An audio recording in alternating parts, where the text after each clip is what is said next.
warahmatullahi wabarakatuh. Halo adik-adik, apa kabar semua? Ketemu lagi dengan saya, Ibu Ira, guru IPA SMP.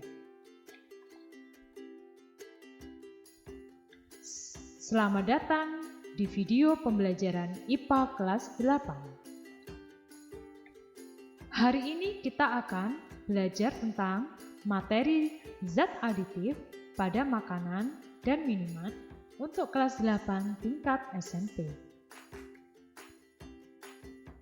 Adapun tujuan pembelajaran kali ini adalah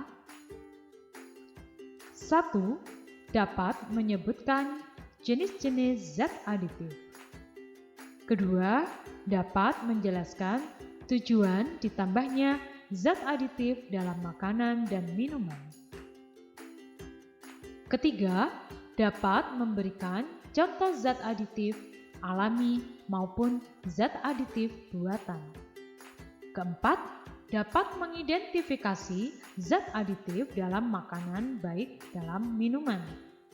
Dan yang terakhir, dapat menjelaskan dampak negatif penggunaan zat aditif. Baik, kita mulai materinya ya. Coba kalian lihat gambar-gambar berikut. Ada jajanan pasar, ada roti, dan berbagai macam minuman. Apa pendapat kalian ketika kalian melihat makanan dan minuman seperti ini? Berwarna-warni dan sangat menarik, bukan? Apakah makanan dan minuman tersebut tergolong sehat? Ketika kita memilih makanan, seseorang akan mudah tertarik karena rasa yang enak, warna yang menarik, aroma yang menggugah selera, serta kemasan yang menawan. Tentu, kalian juga sama seperti ini. Nah, agar memenuhi tujuan tersebut, pembuat makanan atau minuman akan menambahkan zat-zat tertentu. Zat-zat inilah yang disebut dengan zat aditif. Jadi, yang dikatakan sebagai zat aditif adalah bahan yang ditambahkan dengan sengaja ke dalam makanan atau minuman dalam jumlah sedikit saat pembuatannya. Adapun tujuan penambahan dari zat aditif pada makanan dan minuman antara lain: 1. Supaya makanan atau minuman bisa memiliki tampilan yang menarik. 2. Memperbaiki cita rasa. Ketiga, memberikan perbaikan tekstur. Yang keempat, untuk memperbaiki aroma. Yang kelima, untuk memperpanjang daya simpan.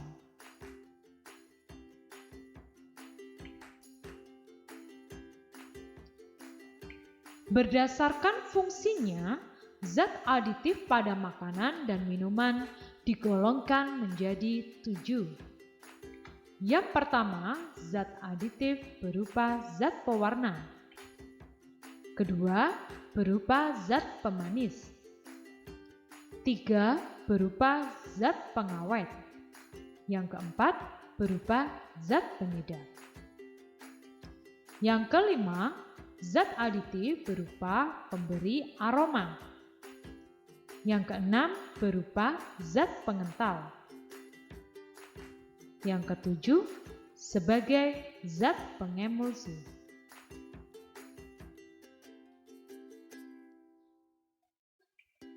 Sedangkan berdasarkan asalnya, zat aditif dibagi menjadi 2 macam, zat aditif alami dan zat aditif buatan.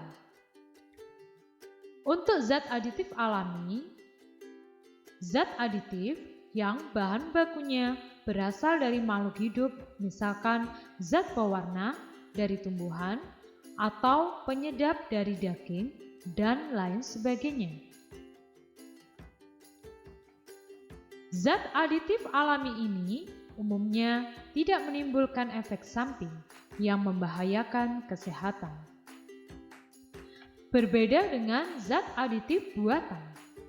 Zat aditif buatan diperoleh melalui proses kimia, misalkan bahan pengawet dari asam benzoat, pemanis buatan dari sakarin, dan lain sebagainya.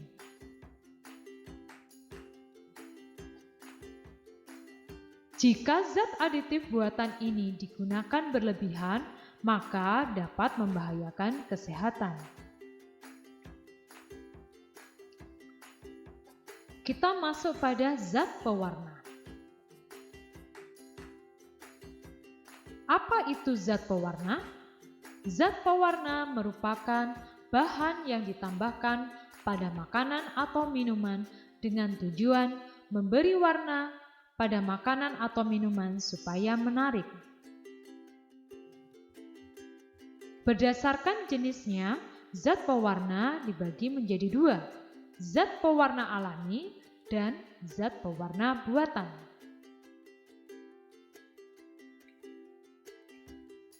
Zat pewarna alami adalah pewarna yang diperoleh dari alam, misalkan dari tumbuhan dan hewan. Gambar ini merupakan contoh zat pewarna alami. Buah naga, kunyit, daun pandan, dan stroberi. Berikut contoh dari zat pewarna alami. Untuk mendapatkan warna hijau, maka bisa didapatkan dari bayam dan alga. Untuk mendapatkan warna ungu, bisa didapatkan dari stroberi, buah bit. Sedangkan untuk warna oranye, bisa didapatkan dari buah wortel ataupun kunyit. Begitu juga untuk mendapatkan warna kuning, juga bisa didapatkan dari kunyit atau labu. Kelebihan dan kelemahan dari pewarna alami. Pewarna alami memiliki kelebihan satu, lebih sehat. Yang kedua, pewarna alami ini tidak menyebabkan efek samping. Untuk kelemahan dari pewarna alami. 1. Pewarna alami cenderung memberikan rasa dan aroma yang khas pada makanan ataupun minuman. Warnanya mudah rusak jika dipanaskan. Warnanya pucat dan jenisnya sangat terbatas.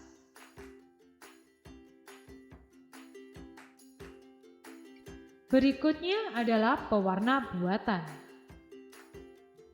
Apa itu pewarna buatan? Pewarna buatan diperoleh dari proses kimia menggunakan bahan yang berasal dari zat kimia sintesis. Contoh dari pewarna buatan antara lain: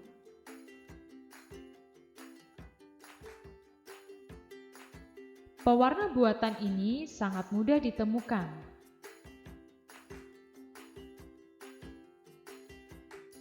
Pewarna buatan memiliki kelebihan dan kelemahan. Kelebihan dari pewarna buatan antara lain: 1. Harganya murah, praktis digunakan. Pewarna buatan ini juga memiliki warna yang lebih kuat, jenisnya banyak, dan pewarna buatan tidak rusak saat dipanaskan. Sedangkan kelemahannya, pewarna buatan ini tidak boleh digunakan dalam jumlah yang banyak karena memiliki efek samping bagi kesehatan. Berikutnya kita masuk pada zat pemanis. Apa yang dimaksud dengan zat pemanis? Zat pemanis merupakan bahan yang ditambahkan pada makanan atau minuman sehingga dapat menyebabkan rasa manis pada makanan atau minuman. Macam-macam zat pemanis digolongkan menjadi dua. 1. Pemanis alami. 2. Pemanis buatan. Pemanis alami yang umumnya digunakan untuk membuat rasa manis pada makanan dan minuman. Contoh dari pemanis alami antara lain 1. Gula pasir, gula kelapa, gula aren, gula lontar, dan gula bit. Untuk pemanis buatan ini dibuat melalui reaksi kimia sehingga menghasilkan senyawa yang mempunyai rasa manis. Pemanis buatan ini digunakan sebagai pengganti pemanis alami. Pada umumnya, pemanis buatan mempunyai rasa manis hampir sama atau jauh lebih manis dibandingkan dengan pemanis alami. Berikut contoh pemanis buatan.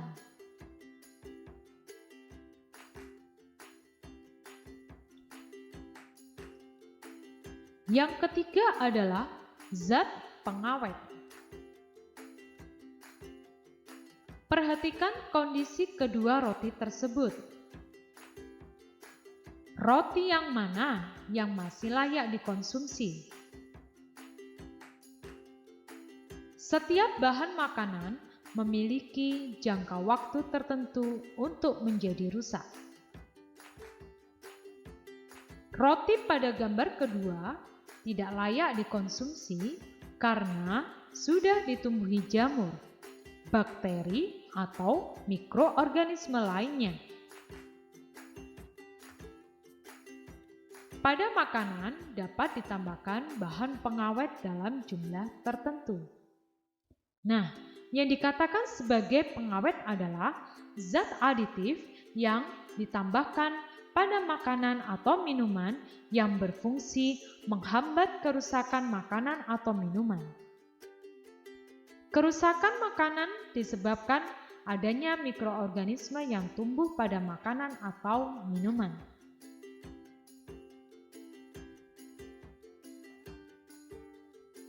Untuk pengawet kimia, contoh-contohnya adalah sebagai berikut. Asam benzoat, natrium benzoat, kalium benzoat digunakan untuk mengawetkan makanan dan minuman ringan, kecap ataupun saus.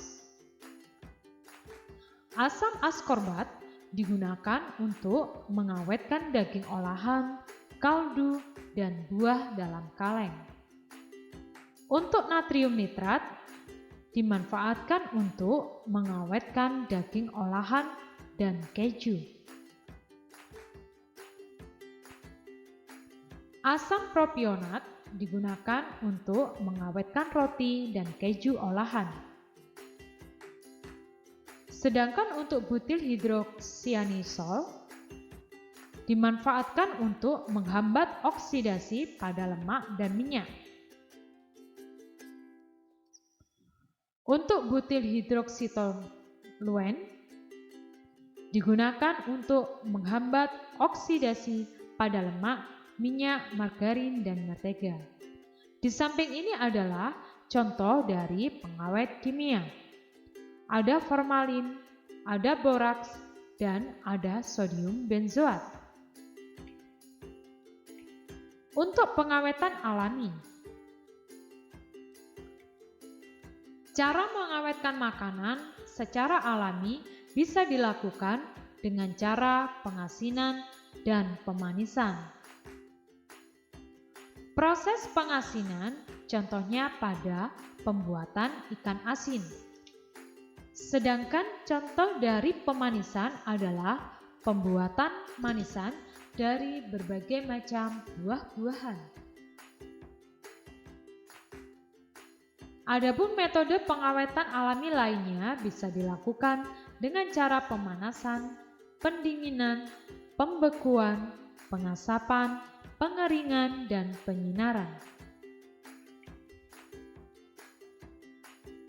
Berikutnya adalah penyedap.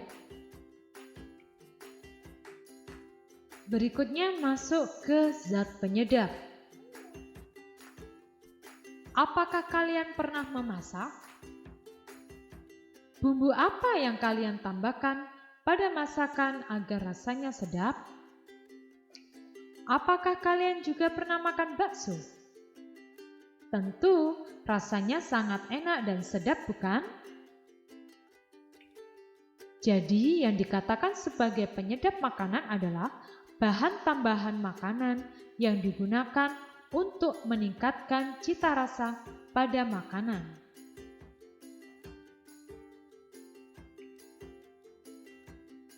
Penyedap alami bisa didapatkan dari garam, bawang putih, bawang merah, cengkeh, pala, merica, cabai, laos, kunyit, ketumbar, serai, dan kayu manis. Pada makanan berkuah, kaldu dari daging dan tulang pada umumnya juga digunakan sebagai bahan penyedap. Untuk penyedap buatan, penyedap buatan yang biasa digunakan adalah vetsin atau biasa dikatakan sebagai MSG. Penggunaan MSG yang berlebihan dapat menimbulkan penyakit sindrom restoran Cina dengan gejala pusing, mulut terasa kering, mual, dan sesak nafas. Berikut adalah contoh dari berbagai macam penyedap buatan. Tentu kalian sudah tidak asing, bukan?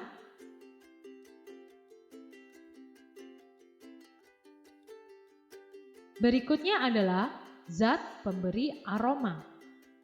Zat pemberi aroma merupakan zat yang memberi aroma tertentu pada makanan atau minuman. Contoh pemberian aroma alami bisa didapatkan dari ekstrak buah nanas, buah anggur, minyak atsiri, dan vanili. Sedangkan untuk pemberi aroma buatan, pemberi aroma yang merupakan senyawa sintesis yang biasa dikenal atau disebut dengan essence. Berikut adalah contoh dari pemberi aroma buatan.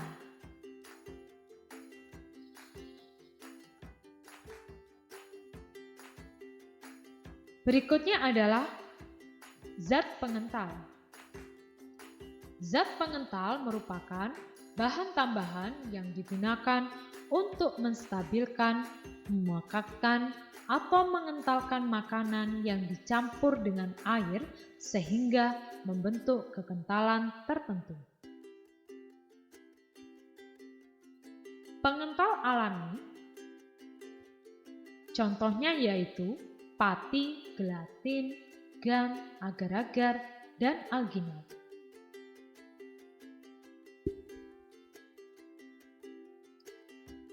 Pernahkah kalian melihat seseorang sedang membuat sayur capcay? Agar kuah dari capcay bisa kental, biasanya dalam memasak capcay diberikan larutan pati. Di samping ini adalah contoh dari pengental alami.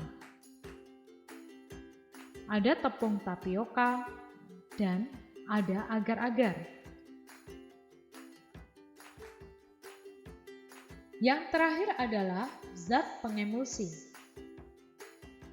Zat aditif pengemulsi adalah bahan tambahan yang dapat mempertahankan penyebaran atau dispersi lemak dalam air dan sebaliknya. Contoh dari zat pengemulsi makanan adalah lecithin yang banyak digunakan dalam pembuatan mayones ataupun mentega. Demikian materi zat aditif pada makanan dan minuman. Semoga bermanfaat. Assalamualaikum warahmatullahi wabarakatuh.